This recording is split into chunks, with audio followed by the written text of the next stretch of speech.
യൂട്യൂബിന് വിട. സൂര്യയിലെ എല്ലാ പരമ്പരകളും സംരക്ഷണത്തിന് ശേഷം തികച്ചും സൗജന്യമായി സൺ നെക്സ്റ്റ് ആപ്പ് ഡൗൺലോഡ് ചെയ്യൂ. കണ്ടാസ്വദിക്കാം നിങ്ങളുടെ പ്രിയ പരമ്പരകൾ. വൈക പ്രസവിച്ച അപ്പ തന്നെ എന്നെ വിളിച്ചറിയിക്കണമെന്ന് നിന്നോട് ഞാൻ പറഞ്ഞേൽപ്പിച്ചിരുന്നല്ലേ, എന്നിട്ട് നീ അത് ചെയ്തോ? മല്ലികാമ്മയെ അറിയിക്കണ്ടെന്ന് സുന്ദര ചേച്ചി എന്നോട് പറഞ്ഞത്. ഓ, ഇനിയിപ്പോ എല്ലാ പാപഭാരങ്ങളും അവളുടെ തലയിൽ കെട്ടിവെച്ച് എല്ലാവർക്കും കൈ കഴുകാമല്ലോ. നന്നായി, നീ അങ്ങോട്ട് മാറിയെന്നേ, മാറ്.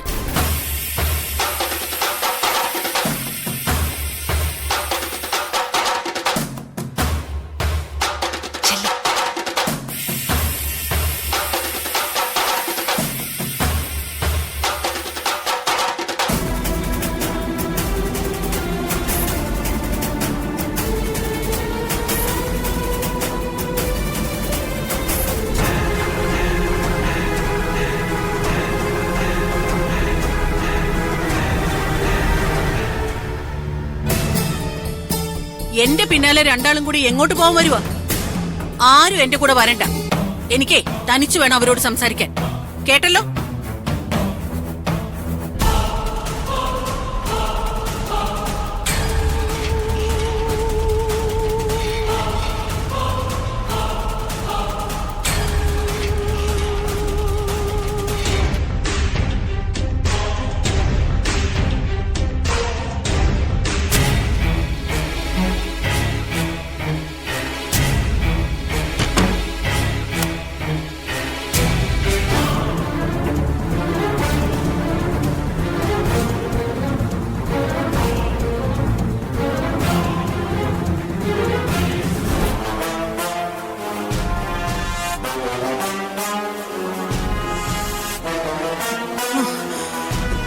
നീ എന്താ ഒന്ന് വിളിച്ചു പോലും പറയാതെ? കാലേക്കൂട്ടി അറിയിച്ചിരുന്നെങ്കിലേ എന്നെ പറ്റിക്കാനുള്ള തന്ത്രങ്ങള് എല്ലാവരും കൂടി ആലോചിച്ച് വെക്കുമായിരുന്നു അല്ലേ? എന്റെ മോള് എന്നെ സ്നേഹിച്ചതിനേക്കാൾ കൂടുതൽ സ്നേഹിച്ചത് നിങ്ങളെയല്ലേ? അമ്മയെന്ന് വിളിച്ചതിന്റെ ഒരു 10,000 മടങ്ങ് അവള് അച്ഛമ്മയെന്ന് വിളിച്ചില്ലേ? എന്നിട്ടും അവളുടെ ജീവിതം തകർന്നു എന്നറിഞ്ഞിട്ടും നിങ്ങൾക്കൊന്നും ചെയ്യാൻ പറ്റിയില്ലല്ലോ അമ്മ. അത് അറിയാം, പറയാൻ പോകുന്നത് എന്താണെന്ന് വ്യക്തമായിട്ട് അറിയാം എനിക്ക്. സുന്ദരി സമ്മതിച്ചില്ല അല്ലേ? വൈകയുടെ പ്രസവം കഴിഞ്ഞോട്ടെ എന്നും പറഞ്ഞ് അവള് തടഞ്ഞു നിർത്തിയല്ലേ? ആ പ്രസവം കഴിഞ്ഞല്ലോ. ആ വൈക ഇപ്പോ കുഞ്ഞിനെയും കളിപ്പിച്ചുകൊണ്ട് സന്തോഷത്തോടെ ഇരിക്കുമല്ലേ? വേണ്ട, ഈ പ്രായത്തില് അച്ചമ്മയ്ക്ക് ഒന്നും ചെയ്യാൻ പറ്റില്ലായിരിക്കാം. അല്ലെങ്കില് ഒരു 100 വട്ടം എന്നെ നിങ്ങൾ വിളിക്കുന്നതല്ലേ? ഒരു തവണ ഒന്ന് വിളിച്ചു പറയാറുന്നില്ലേ എന്നോട്, എടി മല്ലികേ ഈ എല്ലാം കഴിഞ്ഞു, നീയൊന്ന് ഇങ്ങോട്ട് വന്നേന്ന്? ആ നിമിഷം ഞാനിവിടെ എത്തില്ലായിരുന്നോ? എന്റെ മോളുടെ ജീവിതം തകർത്തവന്റെ ജീവൻ എടുത്തേനെയല്ലോ ഞാൻ. നിനക്കറിയോ, ഇപ്പോഴും ഞാൻ ഉറക്കത്തിൽ ഞെട്ടി ഉണരുന്ന ഒരു കാഴ്ചയുണ്ട്. എന്റെ മോളുടെ ജീവിതം തകർന്നു എന്ന് തിരിച്ചറിഞ്ഞുകൊണ്ട് ഞാൻ കണ്ട ആ കാഴ്ച. സുന്ദരിക്ക് സുഖമില്ലാന്ന് അറിഞ്ഞിട്ടും കാർത്തി ഒന്ന് തിരിഞ്ഞു പോലും നോക്കാതിരുന്നപ്പോ എനിക്ക് നല്ല ദേഷ്യം വന്നു. അവനെ വിളിച്ചു വരുത്തിയിട്ട് ജലപാനം കഴിക്കുമെന്ന് വാശി പിടിച്ചു.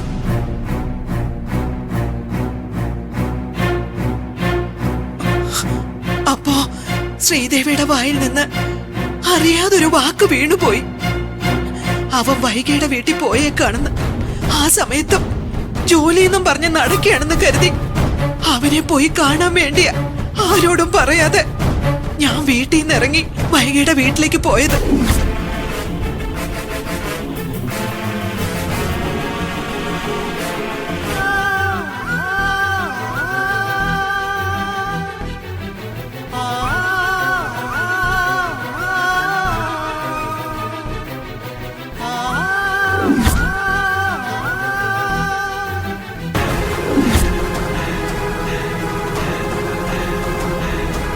സത്യത്തില് അത് കണ്ട് ഞാൻ മരവിച്ചു പോയി.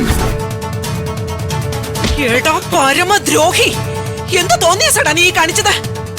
എന്താ അച്ഛമ്മ ഇത്? കുടുംബത്തിൽ ഒരു നേരം പോലെ ഇരിക്കാതെ ജോലി ജോലി എന്നും പറഞ്ഞ് നടന്നത് ഇതിനായിരുന്നല്ലേ? അല്ലടാ വൃത്തി കെട്ടവനെ, ഇത്രയ്ക്ക് നാണം കെട്ടവനാണെന്ന് ഞാൻ അറിഞ്ഞിരുന്നില്ല. എടാ കുലദ്രോഹി, നിന്നെ കുറിച്ചുള്ള എല്ലാ പ്രതീക്ഷയും തൊലച്ചു കളഞ്ഞല്ലോടാ നീ. എടാ, എടാ, നിന്നെ- മാറടി. എടാ, നിന്നെ ഞാനല്ലേ പറഞ്ഞത്. എടാ, മാറി നിക്കളെ അങ്ങോട്ട്. മാറാനാ പറഞ്ഞത്. നിന്നെ ഞാൻ കൊല്ലുവടാ, നിന്നെ ഞാൻ കൊല്ലുവടാ, നിന്നെ ഞാൻ കൊല്ലും, കൊല്ലും ഞാൻ, നിന്നെ ഞാൻ കൊല്ലും. ചേട്ടായി, അച്ഛമ്മ, അച്ഛമ്മ, അച്ഛമ്മ, അച്ഛമ്മ, അച്ഛമ്മ അച്ഛമ്മ, അച്ഛമ്മ അച്ഛമ്മ, കണ്ണു തുറക്ക അച്ഛമ്മ, അച്ഛമ്മ. അച്ഛമ്മ അന്ന് അവിടെ വച്ച് വൈകിയോട് ഞാൻ എല്ലാം വിളിച്ചു പറഞ്ഞേന്. പക്ഷേ ആ കണ്ട കാഴ്ച എന്നെ തളർത്തി കളഞ്ഞു മോളെ. എനിക്ക് ബോധം വീഴുമ്പോ സുന്ദരി എന്റെ മുന്നിൽ യാചിച്ചുകൊണ്ടിരുന്നത് വൈകിക്കും അവളുടെ കുഞ്ഞിനും വേണ്ടിയാ.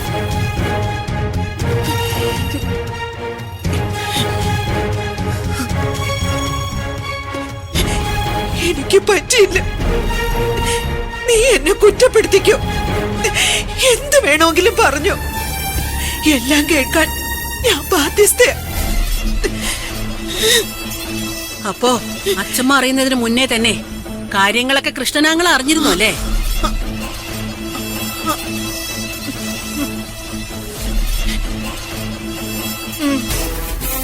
അറിഞ്ഞു.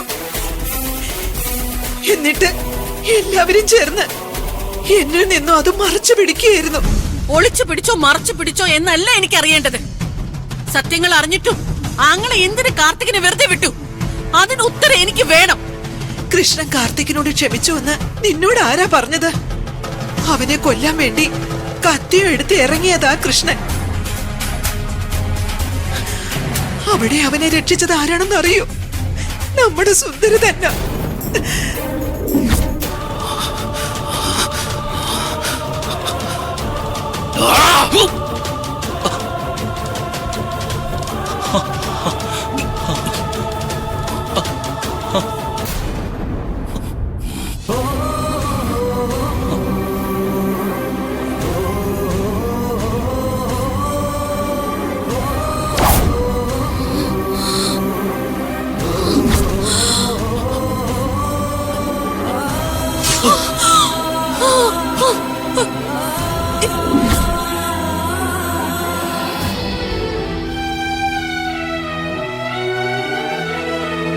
മരണത്തോട് മല്ലടിച്ച് നമ്മുടെ മോൾ ആശുപത്രിയിൽ കിടന്നു.